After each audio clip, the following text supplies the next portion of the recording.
Well, hello, everyone. Thank you so much for being here.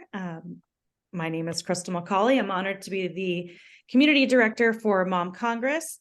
I'm joined by our director, Dr. Ebony Wren. Ebony is screen sharing for us today. So thank you all for being here.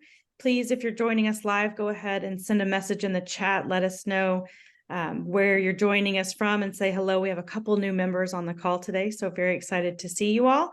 And if you're watching the recording, thank you for taking the time to come and be educated about our latest Mom's Agenda bill. So in response to our 2022 member survey, where Mom Congress members let us know that, hey, the AAP has put out new breastfeeding guidelines and we're dealing with the formula crisis. We were already passionate about being able to safely feed our infants anyway, but we really need to lean in and find some bipartisan policy that supports that work. So to that end, we are very excited to bring you the Access to Donor Milk Act. We are joined today by Cheryl Lebedevich of the U.S. Breastfeeding Committee. I'm going to have her tell you more about their organization and about her background here in just a moment. But as usual, when we have a training for a Mom's Agenda bill, we'll start with our little bit of homework and notes for today. So Ebony, you can go to the next slide. And I will drop these links in the chat for you. You'll see both the House number as well as the Senate number for the bills here. If you have not already identified who your House of Representatives member is, I will also drop that link in here for you to access as well. So once you've determined who your House of Representatives member is, there's a link for you there to drop your address in.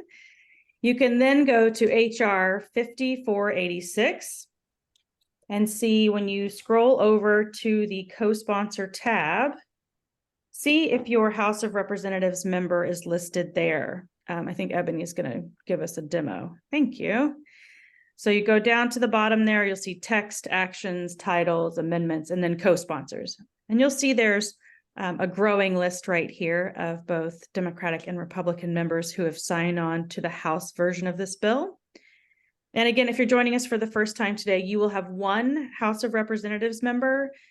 So you're just looking to see if that one individual based on your address is listed there. And then you can go back over to the slides and look for S2819. That is the Senate version of this bill. And you will be looking there for 2 senators. So your state has 2 senators. And I'll put that link to find your senators in the chat as well, if you do not already know who your 2 senators are. So we'll pause here for just a moment while everyone take a look and see if your legislators are listed on these bills. Again, 1 House of Representatives member, and 2 senators that you're looking for.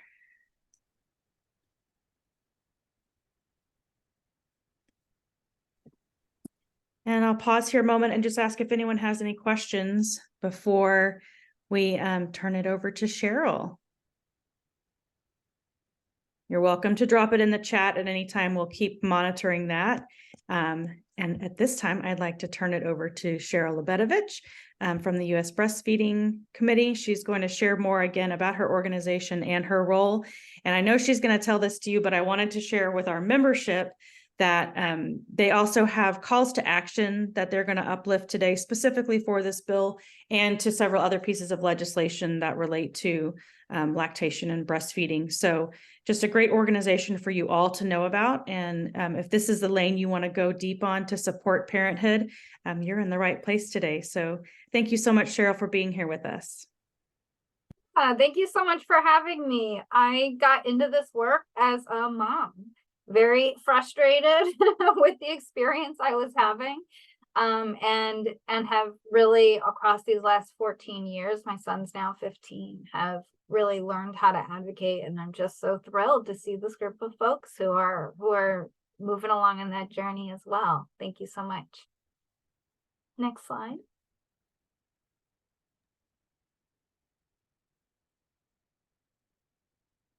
There we go. Okay, so we're going to talk about the Access to Donor Milk Act, and we'll dive a little bit deeper into it. But first, I just want to provide just a quick little description around what USBC is and kind of the perspective that we're coming from. So next slide, maybe one more. Okay, so the U.S. Breastfeeding Committee really serves as a coalition. So we have 139 organizations that really range from federal agencies, national nonprofits like the American Academy of Pediatrics, to state breastfeeding coalitions, local, state, tribal, regional, territorial organizations from all across the country. And we're really working to bring all of these organizations together, find out where are their big policy systems and environmental factors that are getting in the way of increased breastfeeding rates. So we really work to find common ground and have shared perspectives across all of our organizations, really recognizing that policy is a tricky thing, it's complex. None of us live single issue lives, and there's so many different angles to consider, and it really takes all of our perspectives coming together to make sure that we're fighting for policies that not only do what address barriers to breastfeeding, but that we're not creating other challenges or unintended consequences. Next slide, please. My name is Cheryl Lebedevich. I serve as National Policy Director. I started here, like I said, 14 years ago as an intern and a 22-year-old mom. So it's been quite a journey and an adventure, and I'm excited to be with you. Next slide. I just wanted to start out with just a couple minutes talking about breastfeeding and why it matters for public health. Of course, all of you are here because you're really invested in supporting families through the postpartum period. And we know that infant feeding is a really important part of that journey. Infant feeding has such a profound impact on public health outcomes that it has been prioritized globally and nationally to really look at how are we increasing breastfeeding rates, reducing disparities, and really setting babies and moms up for lifelong health and wellness through lactation-friendly environments and supports. Next slide. And actually, Crystal already mentioned this. So last year, the American Academy of Pediatrics updated their guidance, and this was pretty significant. It was the first update that they've made since 2012. And it was a very exciting step because it actually brought the AAP recommendations in alignment with the World Health Organization, UNICEF, so those global medical authorities who have long called for 6 months of exclusive breastfeeding with continued breastfeeding with the introduction of complementary foods through at least 2 years. It also called for those social and environmental supports to really make this breastfeeding possible. That's a really important part that I'm sure you've all experienced. And of course, why so many of you are here today is that making a decision about how you feed your baby doesn't necessarily mean that you're going to actually have the support you need to be successful. So it's not enough to just recommend a certain practice. We need to actually make it feasible for parents to achieve it. Next slide, please. We know that right now in the United States, the vast majority of infants start out breastfeeding. More than 4 out of every 5 babies get started breastfeeding. But as you can see in this chart, as baby ages, those numbers go way, way down. We've seen a lot of progress across recent decades. We've had some major policy wins across the last several years. You might have heard about the passage of the Pregnant Workers Fairness Act, the Pump for Nursing Mothers Act. These were huge accomplishments just in the past year, addressing workplace barriers to breastfeeding. However, we know that there's a lot more work to be done. So that's what we're going to do today. Next slide. And of course, while those initiation rates are really strong, overall, when you're looking nationally, it's really clear that there are very significant and persistent disparities, not only in breastfeeding outcomes, so looking at breastfeeding initiation, duration, and exclusivity, but also access to lactation supports. So the maternity care units, hospitals, and birthing centers, are they following best practices in order to support breastfeeding? Though that access to those optimal maternity care practices vary significantly by location and demographics of those community locations. We see huge disparities in access to lactation support, lactation supplies, and so many workplace support, access to paid family leave, and all of these factors have huge impacts on breastfeeding outcomes. And what that means is that these breastfeeding rates are just absolutely plummeting in the days and weeks following birth. These disparities only increase. And so it's very evident that something is going wrong along the way. This isn't about individual choice. This is about the policies, the systems, and the environmental factors that surround and shape, your life that really impact whether you're able to continue feeding. So we know that strong public policy changes the equation. We need to really work towards what are those population level changes when you're seeing the data is so clear that there are these really systemic barriers and huge health inequities. And that these are exacerbating other health inequities along the line, because we know that human milk feeding has such an impact on later lifelong health outcomes. But we also know, of course, as I'm sure you've all seen, policy change isn't easy. It's very slow. There are so many competing priorities at any given time. It can be very difficult to get your issue the attention that it really needs and deserves in order to move forward. And there's so many decision points and decision makers along the way that the right message, the right messenger, the right moment can really vary, as you're moving through this process. Whether a priority for your legislator is environment versus health versus the economy, there are ways to shape this conversation to really focus on those areas. So it's important to really build out our messaging to reflect the values of that particular decision maker. So when we're talking to the congressional champions, we're going to be having a different conversation than we might be with the staff of the committee of jurisdiction and their staff. And it might be a different conversation than when we're going to the full, the full House of Representatives or the full U.S. Senate. Thankfully, we really believe in the power of coalitions. I'm so grateful to be able to call Mom Congress part of our network. And that's really out of recognition of how much stronger we are together. We know that when we have diverse representation and diverse perspectives, that we're able to really reduce how many blind spots we're seeing as we make these policy decisions. And sometimes those policy decisions have to be made really fast. And we're reducing unintended consequences. We're building smart strategic policy that actually addresses the problems that people face in their real lives. And that we're really addressing the problems, not only facing all families, but the families that are most vulnerable, the most marginalized, facing the biggest lack of resources. And I think one of the really important parts of coalitions is just like recognition of the role everybody plays. So I always feel like I have to dive into it because I just believe it so deeply in my bones, which is that given how slow and long policy work is, I've spent so much of my career working on the Pump for Nursing Mothers Act. That was like my policy baby. And it took a long time. And it's just not something that you can't commit. It's not sustainable to be giving it your all for a decade or more. And a coalition really allows the right folks to be the right messenger, to be able to come in for their moment, be able to take a step back, rest, recover, and have other leaders come in. I really believe in the power of coalition. Like, policy is a long game.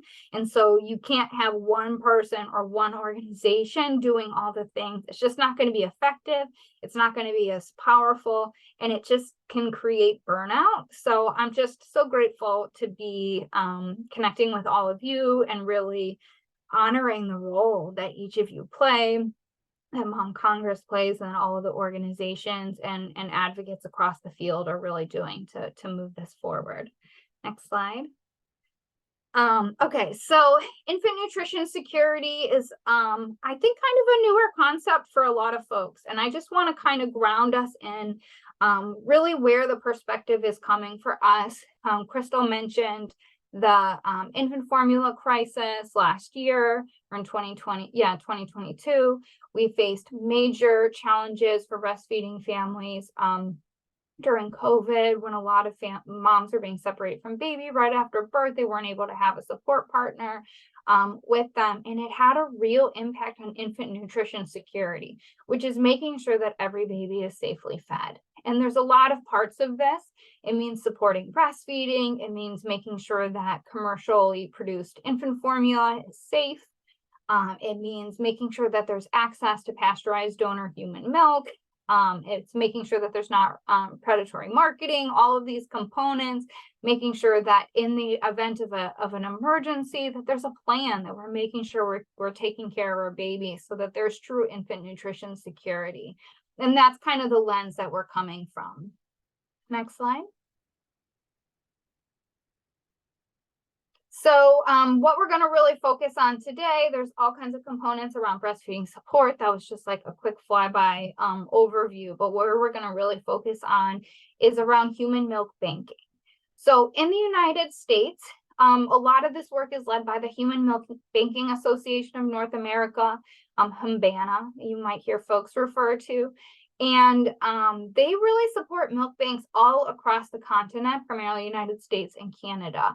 And milk banks are a really unique thing in America. They're not something that maybe everybody has heard of before. So just to like go down into it, what milk banks do is they collect donated milk from lactating mothers, lactating parents, and they pasteurize it and really do some gentle, very gentle processing of that milk so that it can be distributed through milk banks across the country.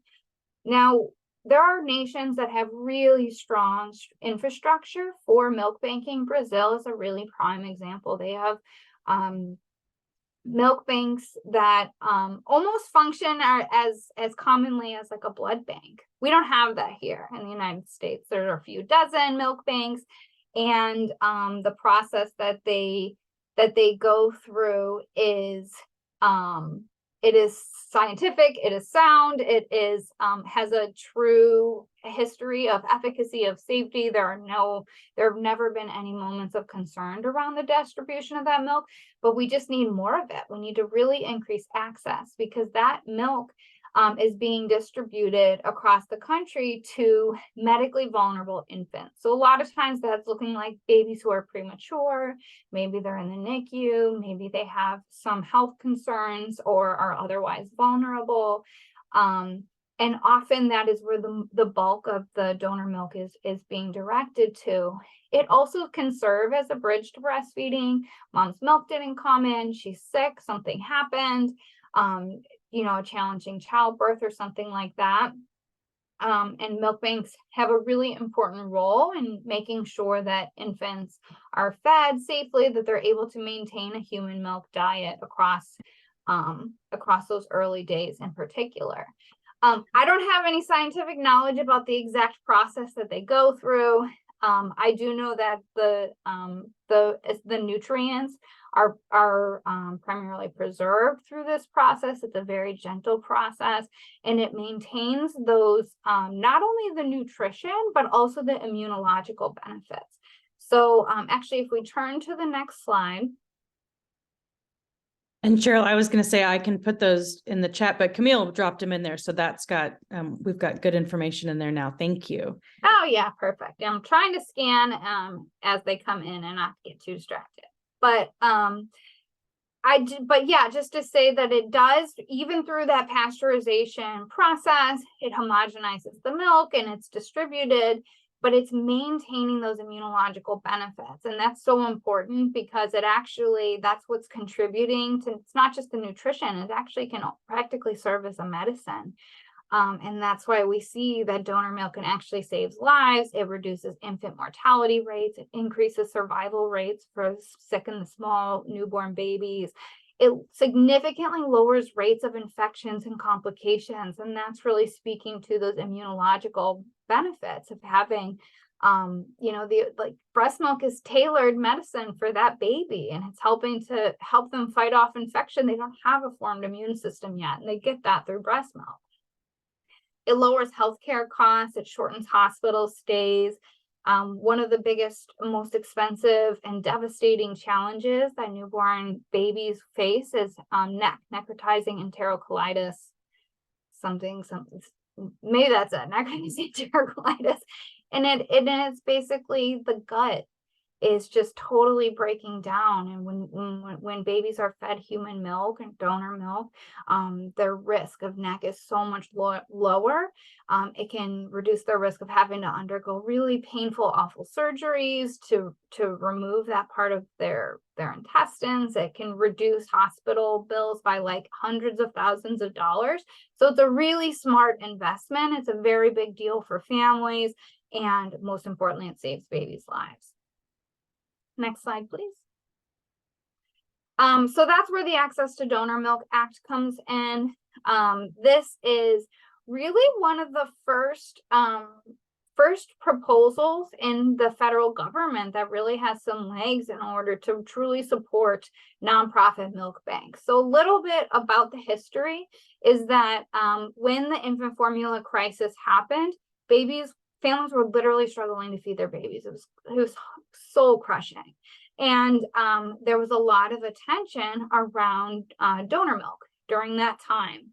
There was a bill introduced that didn't really get at the thing. It kind of had actually a lot of repercussions that could have been very damaging. And so there was the field really responded, the milk banking field really was responding to go, oh God, please not this bill. Let's do a bill that can do this right. And what they came up with through the technical assistance and consultation with the Human Milk Banking Association of North America, the National WIC Association, USBC, and other partners, developed this Access to Donor Milk Act. This is bipartisan legislation. It has Democratic and Republican leads in both the House and Senate, which is really exciting and not all that typical for a lot of legislation these days. And what it would essentially do is increase federal support for nonprofit milk banks and increase access to donor milk. So it provides funding in order to really allow the United States to build an infrastructure that can support and increase access to donor milk for all the babies who need it. So one component of it is that it would allow state agencies to use WIC funding for donor milk purposes, like they want to set up a milk depot or they want to do some promotion, that kind of thing. They could use WIC funding in order to do it. It would provide a provision that would say, in the event of an emergency like the infant formula crisis, it would provide emergency funding for milk banks in order to respond to that crisis. It's a really important component. It would also create a donor milk awareness program at the Department of Health and Human Services. I don't know about you, I had never heard of milk banking before I became a parent. That's really important for people to even realize that it's an option. And it would also require the Secretary of HHS to have some guidance around donor milk. What is the regulatory status and all of that?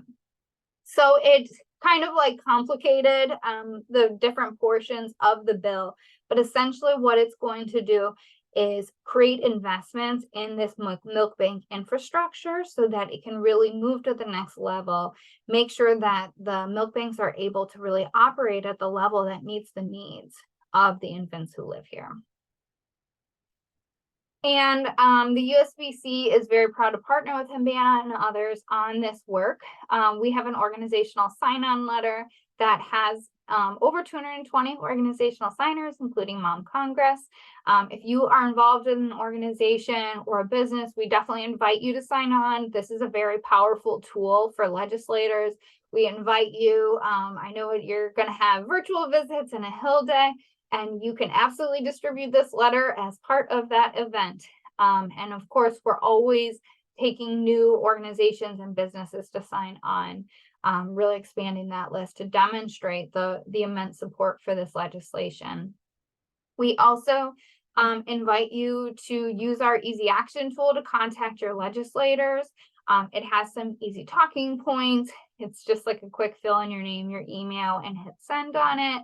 I know that you all are going to be doing some meetings and all that kind of thing. So impactful. You can do both. You don't have to choose. And maybe the messaging on there you might find a little bit helpful, getting a little bit grounded and about milk banking and what this bill would mean for it. And finally, there's an opportunity to share your story. So I'm sure all of you have learned the power of stories when it comes to policy. Policies are like legalese language and they're kind of complicated and like sometimes it's like not even real words. It's like section 412.7, blah, you know, what we really need in order to move policymakers is those real stories showing how this policy solution connects to people's lives. So I encourage you to please, if you have benefited from donor milk as a recipient, as an infant, as a parent, or you know someone who has, to consider sharing your story, or even just sharing why you're here today, why this is important to you. It's very helpful. It becomes a bank of stories that we're able to do during our discussions with legislators, and is incredibly powerful. It really kind of connects the dots between policies and, you know, the real life impact that it has on families, the lives that it saves. So those are just some of the opportunities that we have going right now.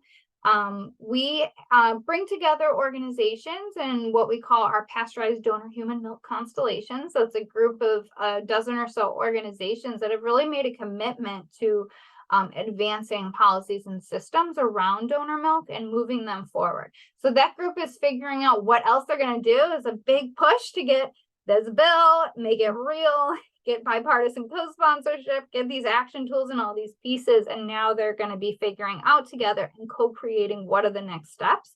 So you can probably anticipate if you take action on our tool, you know, we'll email you and stay in touch as additional resources are available. And we'll be in touch with Crystal and Ebony as new resources become real. But happy to answer questions or discuss any more. Hey, Cheryl, I just want to say thank you so much. We've had some questions in the chat, and it seems like we have a lot of really invested individuals on the call today. Camille, thank you so much for dropping lots of links and information in there. I know that we get your calls to action that we'll continue to uplift to our community. So again, I want to just turn it back to Cheryl and say, if anyone has a question, with regard to the legislation, you know, you went over the three main asks of the bill. I know one thing that often gets asked is, do you know what is there any dollar amount tied to the bill? Any financial implications? Is there anything we should know about the cost if anyone was going to be hesitant about it for that reason? Yeah, that's a great question, because of course that matters a lot to a lot of legislators. It does have a small, it's not a free piece of legislation. So there is that emergency capacity funding, I think, is for like $3 million in the event of an emergency.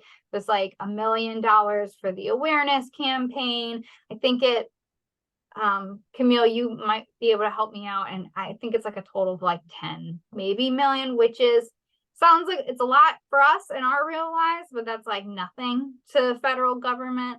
And the thing that if you were asked that question, I would say, of course, but this is an investment. You know, this isn't something that would happen for free. It would take investment from the government, and there is a huge return on investment.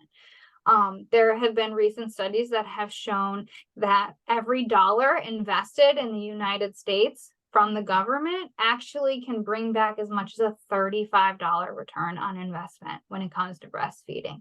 So it's an initial investment that has huge long-term economic benefits.